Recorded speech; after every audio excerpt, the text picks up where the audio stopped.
Welcome, class. The lesson which we are going to look into today is Going Places, written by A.R. Burton. And first of all, we'll go through the introduction of the lesson, the theme of the lesson, what this topic is about. When it comes to introduction, the theme of this story is adolescent fantasizing and hero worship. It is quite natural for teenagers to have unrealistic dreams, especially when their families are not well off. It is because of the fact that the socio-economic background plays a leading role in the lives of the youths for choosing a particular profession. The act of fantasizing may lead to miseries in case it is beyond our approach. It is useless to build castles in the air. Now we'll watch the characters. We have first character, that is Sophie. She is the main character of the story. She is a teenage girl from a middle class family who dreams of being either a manager or an actress or fashion designer. She also wishes to own a boutique but without earning money or having the necessary qualification. Her father wants her to take up a job at the biscuit factory because it is a kind of their family work. Their whole family is involved in this work. Second character is Jancy, who's Sophie's close friend, and she is practical. She is opposite to Sophie. She is practical and tells Sophie that working hard and earning money can help achieve big dreams. Then we have Sophie's father. He is a hard worker and manages to make ends meet. He lives in a small room that is used for cooking and washing clothes. He does not like Sophie's habit of daydreaming and is insensitive towards it. Sophie is a kind of daydreamer which is not liked by his father at all. Then comes Sophie's mother.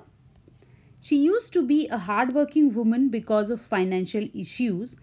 All the household chores have resulted in her having bent back.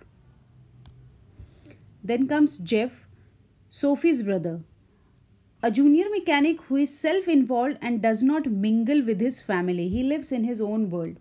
Sophie wants to know his secrets and wants to meet his friends. Sophie does not like his silence and is fascinated by his life. She wants to know more and more about her brother's life. She wants to go on bike rides with him and be a part of his life. Then comes Danny Casey, who is a prodigy, who is a soccer player, and Sophie fantasizes about this person, this player. Now comes the story in short. Sophie, a teenager, is filled with the fantasies and desires. She comes from a poor financial background. She dreams of owning a boutique one day or being an actress or fashion designer.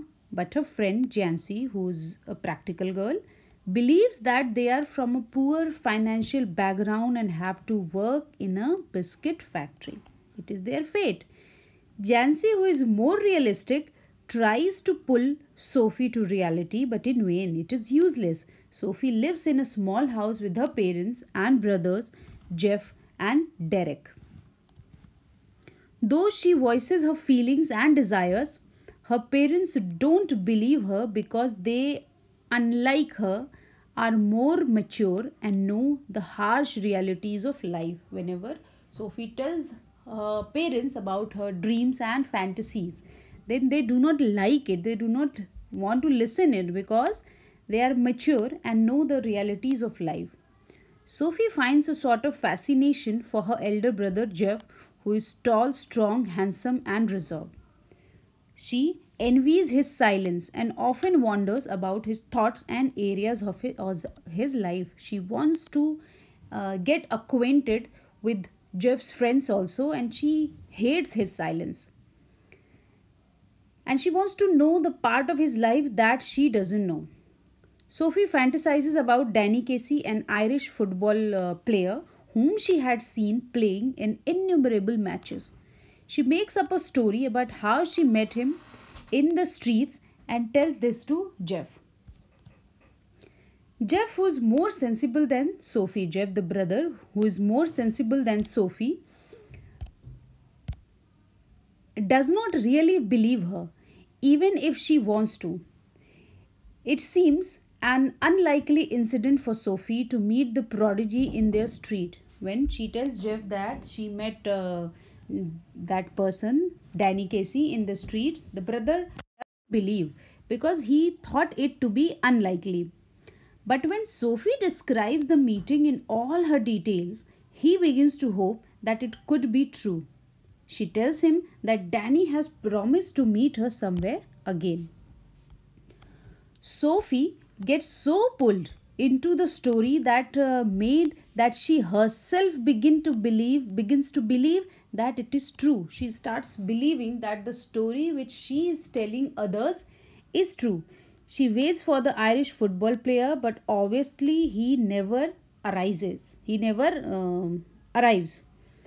Then she makes her way home, wondering how her brother would be disappointed on knowing that Danny never showed up. Danny did not come. She thought that Jeff, her brother, will be disappointed. However, Sophie still fantasizes about her hero, Danny Casey, and believes he would definitely come to meet her. Now, in the end, we'll quickly summarize the key points of the lesson. Sophie dreams to have her own boutique that will be the best in the city. She wishes to buy it as soon as she gets money. She also says that she can become an actress if she gets to run a boutique on the other side. Since she has no experience and no money to make her wish come true, it can be called a dream and not a plan. Jancy, who's Sophie's friend, is practical and knows both her and Sophie are destined to work at the biscuit factory. She advises Sophie to be sensible as she does not have the money or the experience to own a boutique. Jancy is very well aware of her fancies and she wants to tell her that no, these things are not right. But Sophie starts separating herself from her friend also. Sophie and Jancy are extremely different. Sophie is an escapist and dreams big. She wishes for things that are far away from her reach. Jancy is practical and knows her status. She is aware of her situation and that money and experience can take you a long way. This was believed by Jancy. Then comes Danny Casey. He is a young Irish soccer player who plays for United. He was skilled enough to dodge the defenders easily and score goals. Sophie's father admired him even though he was majorly into the old heroes. He also had 3 colored photos of Casey on his bedroom wall. Sophie's dreams and disappointments are all in her head. She worships heroes and imagines meeting Danny Casey. She turns out to be sad because her fantasies they are far from reality. The story uses a lot of metaphorical expressions. She tells her brother that she met the icon and she tells him that he was giving her his phone number also, but as they had no pen and paper, so she couldn't note it down.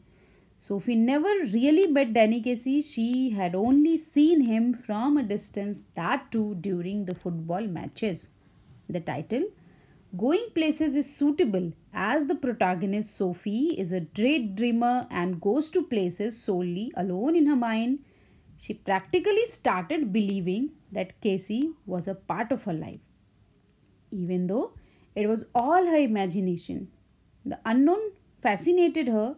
The reason why she was attracted towards her elder brother's life because she did not know about his life also. So whatever things around her were unknown, she was attracted towards them.